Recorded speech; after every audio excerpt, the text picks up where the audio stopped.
વડોદરામાં આઈઓસીએલમાં આગની ઘટનામાં રિફાઇનરી તંત્રની ઘોર બેદરકારી સામે આવી છે। આગની ગંભીરતા જાણવા છતાં આઈઓસીએલે સ્થાનિક તંત્રને અંધારામાં રાખ્યું। ઘટનાના 3 કલાક સુધી ફાયર બ્રિગેડને જાણ જ નહોતી કરવામાં આવી। ફાયર બ્રિગેડ સ્થળ પર પહોંચી ત્યારે રિફાઇનરી તંત્ર પાસે પૂરતી માહિતી જ ન હતી।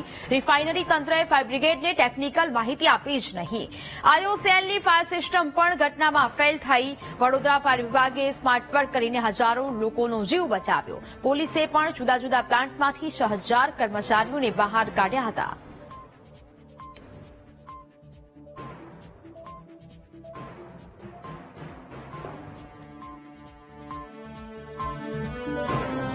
સંવાદદાતા માનુ ચાવડા ફોન લાઈન પર જોડાયા છે। માનુ, વડોદરામાં આઈઓસીએલ કંપનીમાં જે આગની ઘટના સામે આવી છે તેમાં રિફાઇનરી તંત્રની ઘોર બેદરકારી સામે આવી, શું અપડેટ? નેહા, જે રિફાઇનરીમાં તીવ્ર બ્લાસ્ટ સાથે જે આગ લાગી હતી એ મામલામાં ઘોર બેદરકારી હોય એવી વિગતો છે અત્યારે બહાર આવી રહી છે। કારણ કે રિફાઇનરી તંત્રએ આગની જે ગંભીરતા જાણવા છતાં આઈઓસીએલે સ્થાનિક તંત્રને અંધારામાં રાખ્યું। વડોદરા ફાયર બ્રિગેડને ઘટનાના 3 કલાક સુધી જાણ જ ન કરવામાં આવી। 3 કલાક બાદ ફાયર બ્રિગેડ સ્થળ પર પહોંચી તો રિફાઇનરી તંત્ર પાસે પૂરતી માહિતી જ નહોતી।